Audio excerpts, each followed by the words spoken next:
Quisiera, en primer lugar, señalar el papel que el gobierno del presidente Santos y que la guerrilla de las FARC, en este caso en La Habana, han venido desempeñando alrededor de ponerle fin al conflicto armado en Colombia.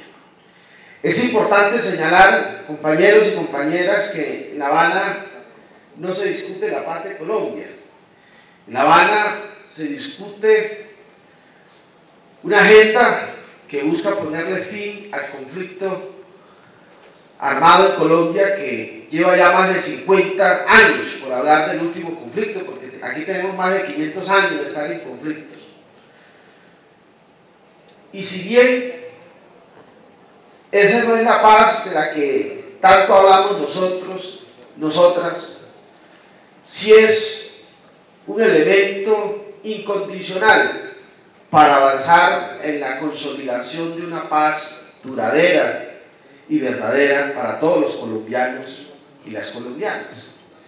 Por eso la importancia de que rápidamente se inicien los diálogos entre el gobierno nacional y el Ejército de Liberación Nacional, el ELN, porque nada hacemos si se llega a un acuerdo con las FARC en La Habana y continúa la confrontación con el ELN, con el EPL. Aquí tiene que haber un acuerdo de cierre de este conflicto con todas las insurgencias, con todas las guerrillas, y en eso los pueblos indígenas vamos a seguir insistiendo en que ese acuerdo, digamos, se pueda hacer, ojalá, con todas las insurgencias.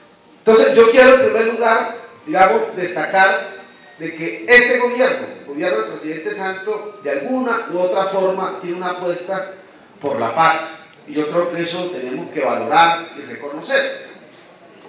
Y en 2014, en el momento en el que la coyuntura política se puso difícil, se puso compleja, pues a todos los sectores sociales y populares que estaban jugados por la paz, nos las tocó jugándolas por ahí, ¿cierto?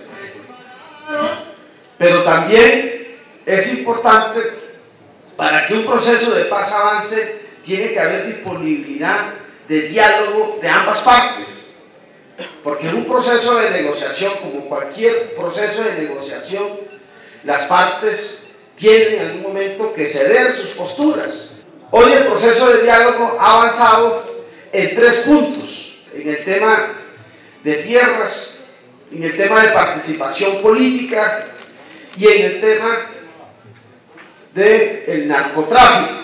Y se está discutiendo en estos momentos el tema de las víctimas, y ha iniciado la comisión técnica entre militares activos del gobierno nacional y comandantes militares de las FARC a discutir el tema del conflicto armado. Y paralelamente hay una comisión de género que en estos momentos está la segunda comisión de mujeres también discutiendo el tema de género.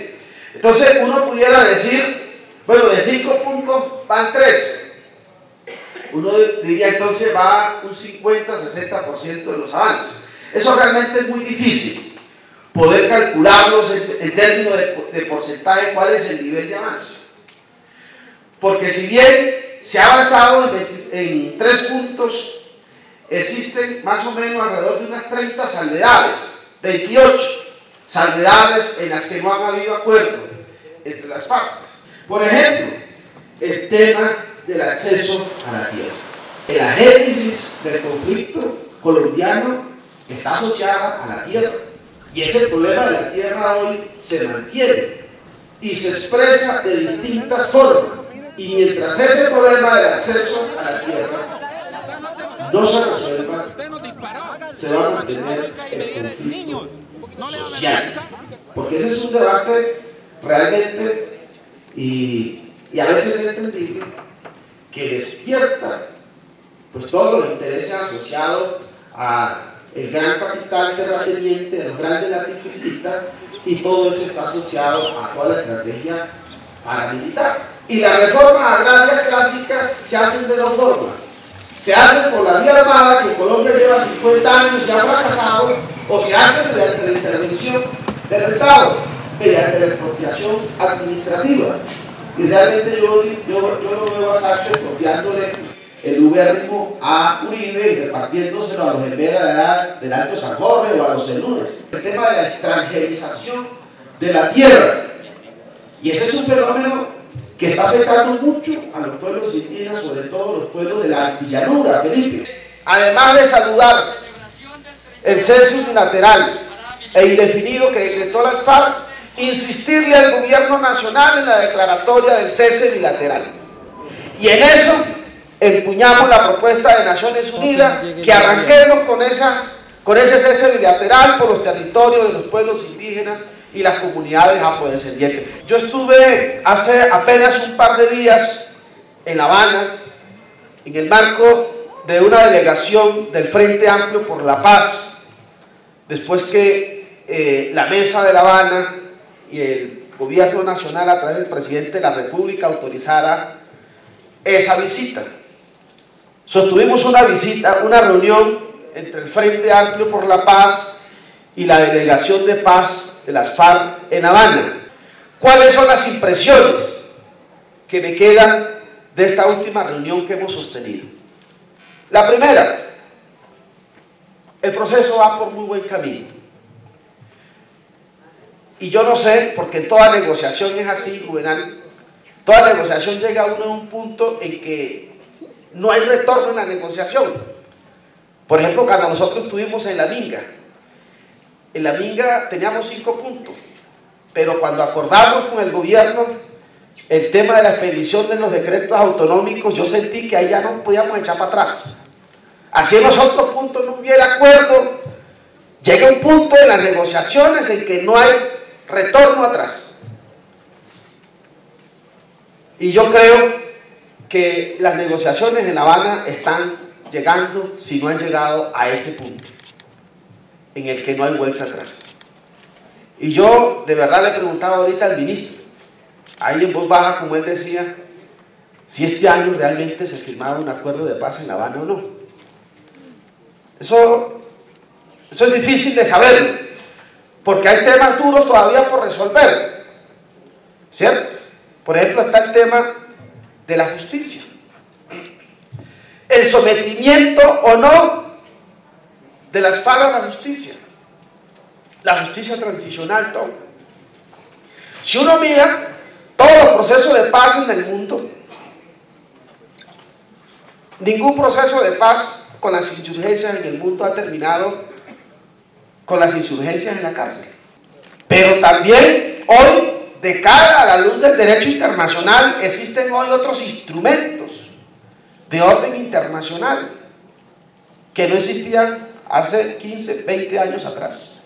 Y son, en materia de justicia, una de las preocupaciones que pueden tener en la mesa de La Habana las FARC.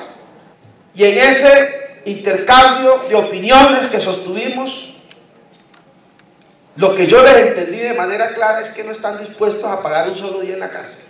Es decir, la paz significa no cárcel para ellos. Si vamos a hablar de la cárcel, listo, pero vamos todos. Y cuando dicen vamos todos es que van los presidentes, los generales, todos los responsables de la guerra en estos 50 años. Eso sería hasta bueno, ¿verdad? La paz no puede estar sometida al derecho. El derecho tiene que estar abierto para propiciar la paz.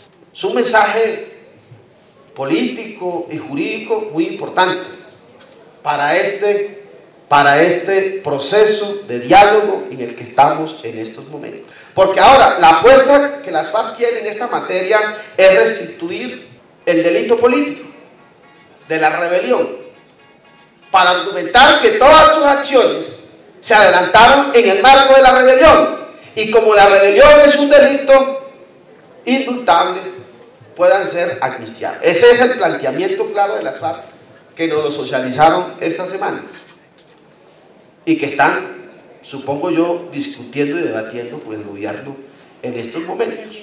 Y ya entonces entiende uno por qué Santo en algún momento dijo que el narcotráfico era un delito conexo a la rebelión. ¿Por dónde va el agua al caldero? Porque son temas que se están discutiendo y se están debatiendo allá, ¿cierto? Y ya uno entiende por qué el procurador radicó una queja, una denuncia ante la Corte Penal Internacional sobre el tema de las desapariciones, ¿cierto? Para que esa instancia tenga competencia en este caso. Ese es un tema que uno pudiera decir es un tema complejo, pero yo creo que un proceso de paz, porque un proceso de paz lo que busca es un acuerdo político, no un acuerdo jurídico. Y ahí el presidente de la Corte Penal, el presidente de la Corte Suprema de Justicia tiene mucha razón. Un acuerdo de paz es un acuerdo político, no jurídico. Si no, no habría posibilidad alguna. Aquí el argumento ese que siempre nos colocan a nosotros, los funcionarios por delante, es que está en contra de la Constitución y la ley. Si ese es el principio que van a aplicar allá, compañeros, olvidémonos que esto se le va a poner fin. Aquí se tendrá que crear incluso hasta nuevo derecho y legislar para que este proceso realmente pueda avanzar. Yo creo que eso se puede superar realmente, ¿cierto? Otros temas que están por discutirse, el tema de la participación política de las FARC, porque si bien se discutió el tema, no se ha definido el tema de la participación política de las FARC. Y ese es un tema que merece toda nuestra atención, compañeros, a los pueblos indígenas, ¿cierto? Porque fíjense que nosotros estábamos pensando de que los indígenas que están, por ejemplo, en las FARC, iban a ser una preocupación cuando se desmovilizaran y qué íbamos a hacer con ellos, los íbamos a reinsertar a la comunidad o no, etcétera, etcétera. No, la FARC no está pensando en eso. La FARC está pensando en que todos esos militantes, armados y no armados, van a entrar a ser parte de su estructura política cuando se desmovilice. Entonces esa estructura política va a entrar muy seguramente en las regiones en las que tenemos nosotros dominio político electoral, a eso, con el maíz, a una correlación de fuerza. Ojo con eso, porque si las FARC realmente está pensando llegar a un escenario de participación política, pues tiene que ser sin armas. Y ese cuento es que la dejación significa no utilizarla, pero sí tenerlas. Es como yo le dijera a Juvenal, y le muestro el revólver aquí, bota o no. Pues no la estoy utilizando, pero me la está viendo que la tengo aquí cinchada. Vamos a lanzar en eso con toda razón con lo que ha sucedido con la Unión Patriótica, pues tiene toda la prevención, ¿cierto? De que se desmovilicen, entreguen las armas y después ocurra lo que ocurrió con la Unión Patriótica. Y es ahí donde, digamos, está la preocupación que ellos tienen. Pero yo creo que ese es un tema que se puede resolver, sobre todo con el acompañamiento internacional, que le entreguen las llaves a todos de la bodega donde va a estar todo el armamento, ¿sí? Que las custodie. En ese sentido, compañeros, yo quisiera, para ir concluyendo, decirles que desde la UNIC, desde el movimiento indígena colombiano, estamos jugados por la paz de Colombia. Yo no sé si este año vaya a ser la firma del acuerdo, pero sí tenemos que meterle mucha acción política alrededor de este proceso. Estamos en un momento definitivo, determinante para el proceso de negociación. Por eso también le hemos pedido al gobierno nacional hechos concretos de paz. Y los hechos concretos de paz parten desde cumplir con los acuerdos que el Estado colombiano, que el gobierno nacional ha suscrito con los sectores sociales, con los pueblos indígenas, con los campesinos, con los afros. Esos son los principales hechos de paz que el país requiere y que nosotros estamos esperando. Que haya realmente un cambio en la política, en lo concreto, no solamente en el discurso presidencial, sino allá en la región, en las comunidades. La discusión sobre el tema de la referendación que ese es un tema realmente en el que se han enredado tanto las FARC como el gobierno. Mira, el fiscal lo dijo, el fiscal dijo, ese proceso no requiere refrendación, la Constitución no lo plantea así, pero se han planteado tanto el uno como el otro de que la voluntad popular, etcétera, etcétera, y entonces tienen esa discusión zanjada entre si es una Asamblea Nacional Constituyente o si es un referéndum constitucional. Nosotros, los pueblos indígenas, yo siempre coloco a los indígenas de ejemplo, han sido un ejemplo de poder constituyente del país, que han podido a través del instrumento de la minga legislar eso que hicimos nosotros en la minga, que pasamos por encima del Congreso de la República y legislamos los decretos autonómicos. Ese es el poder constituyente más efectivo que puede haber. Pero ¿cómo se pondera para que haya, por un lado, la garantía de que los derechos adquiridos se mantengan y haya un criterio de progresividad en materia de reconocimiento de derechos, pero al tiempo que se planteen unos mínimos? Por ejemplo, yo no consigo que las FARC planteen una Asamblea Nacional Constituyente y pretenda llegar a ese escenario con las armas, sin haberlas entregado. Para nosotros llegar a un escenario como eso, la primera condición es que realmente se haya puesto fin al conflicto armado en Colombia. Porque nada hacemos en ir a ese escenario si vamos a volver nuevamente a la confrontación armada. Finalmente, quiero decirles que para este año, para el año 2015, desde la UNIC y la próxima semana en la Comisión Política lo vamos a plantear, a promover distintas acciones alrededor del tema de la paz. Este foro es el arranque, es el inicio para toda la estrategia de paz que tenemos previsto adelantar este año.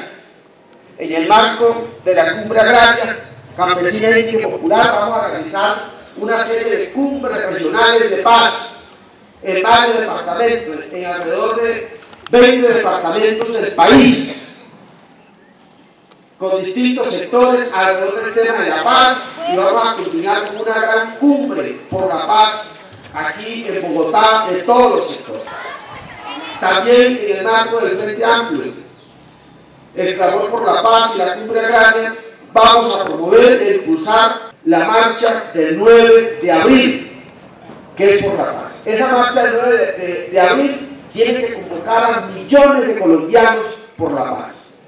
Ese tiene que ser un día para mostrarle a quienes están a favor de la guerra, quienes están en contra de la paz, que los que estamos por la paz somos millones y somos muchísimos más. Con la campaña que vamos a lanzar el día de hoy, Porta el bastón por la paz, es una campaña que pretendemos llevar a todas las regiones, a todo el país y a nivel internacional, en aras de posicionar también nuestro proceso de autonomía territorial, de control social, de control político, como es la FARC indígena, como una fuerza de paz. Defender nuestros derechos.